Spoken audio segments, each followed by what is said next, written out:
I'm late. I'm sorry, guys. I said it was going to be posted on Monday. Now it's Tuesday. I'm sorry. I had things to do and... Hey, calm down. They're forgiving. It's just one day. I guess you have a point. Let's start over.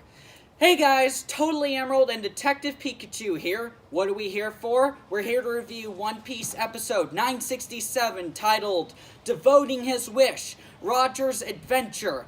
Oh yeah, more Rodger. We've waited decades for more Rodger, and by God, is Oda gonna deliver or is he gonna deliver? Answer, he delivers. Hey, don't forget about Oden. He's a fan favorite too. That's true, but Rodger's been the story. He was literally the first character we were introduced to in the anime, so, you know. I guess you have a point. Alright, go to that intro.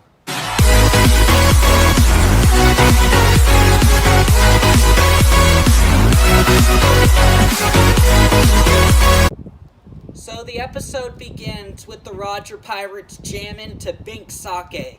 You know, I wonder who created the song.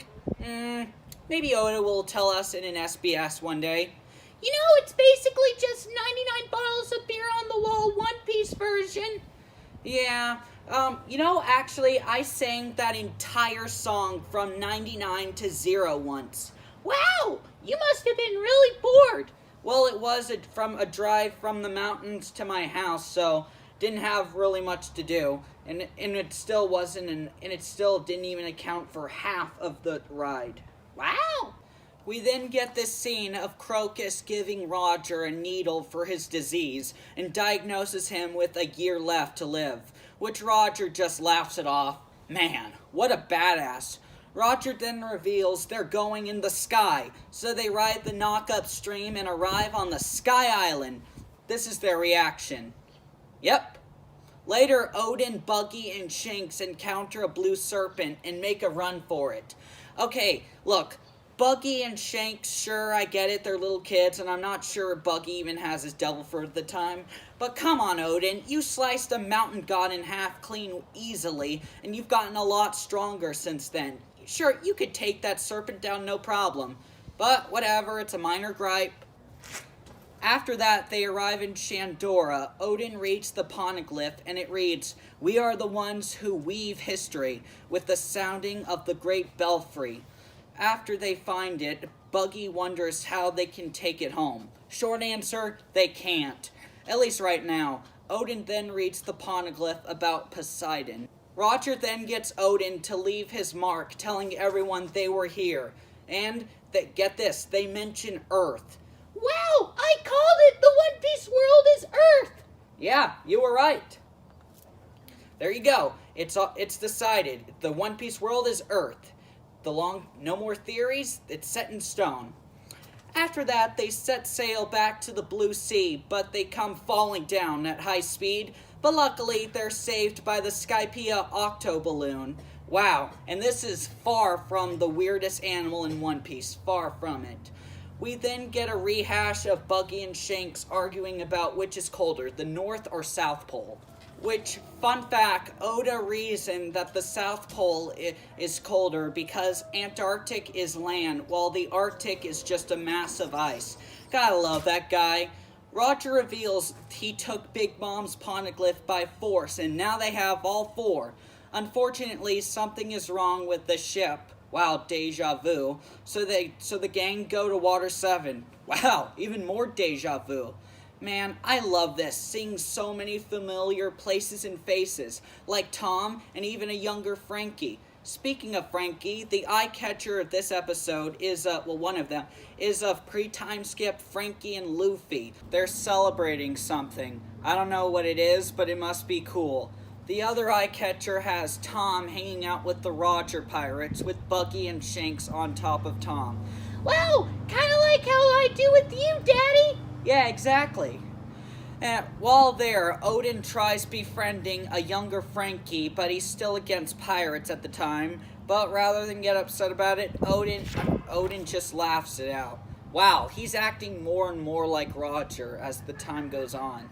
We then get a Bink Sake montage of the crew traveling to Tequila Wolf and arriving at Sabaody Archipelago so they can get underwater protection to go to Fishman Island. Man, Oda is going really all out with bringing us through memory lane. While underwater, it's revealed that both Rodger and Oden could hear the voice of all things. Wow, is there anything these two can't do? Really think about that for a minute. Later, while in Fishman Island, a sea king breaks a hole in the island, just as it was prophesized. And speaking of prophesizing, we see a 3-year-old Charlie. Wow, even when she was a baby, she was a great prophet. Though, then again, I guess fishermen age a little differently, so 3 might be like 6, so I don't know. Also, according to her, the Sea Kings are going crazy because they're waiting for the mermaid princess to be born. Oden reads the poneglyph, claiming it's an apology letter from Joy Boy. Then, when they ask about Poseidon, Neptune retells once every few centuries of the country, a mermaid who can talk to the Sea Kings is born. But we already knew that. Neptune tells Rodger he's disappointed they wanting such a weapon, but Rayleigh's all, nah brah, we just want the booty. You said booty! Oh, grow up. And for the second time, we get another Bink Sake montage, consisting of the crew riding waves, getting electrocuted on what I presume is Raijin Island. Probably it has purple lightning, so, finding another poneglyph, and lastly, soaking in hot springs. And with that, we are done. Okay, 3 things I gotta say about this episode. 1, I actually got that song stuck in my head now. 2, I am really glad we got to have so much nostalgia, seeing all these different places and people. Yeah, Oda likes doing that. That's what he's mostly known for. One of One Piece's greatest strengths. And lastly, the third one, the promo for the next episode is probably going to be the last episode of Oden riding with Rodger, his pirating adventure, and he's most likely returning to Wano. Alright, you know the drill. Don't forget to like, subscribe, comment, press that bell icon for more Black Clover and One Piece content. Alright, here's the after show. Okay, so for today's after show, we have the mystery package. Ooh, wonder what's in it. Let's find out. I'm using a pen.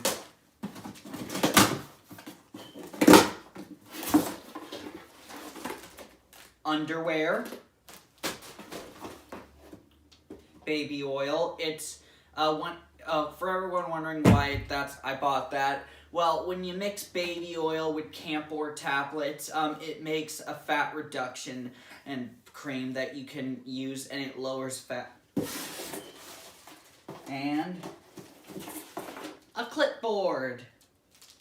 Yeah, unfortunately, my Camphor tablets haven't arrived, but whatever, I'm sure they'll arrive tomorrow, or if not tomorrow, the next day. Alright, bye guys.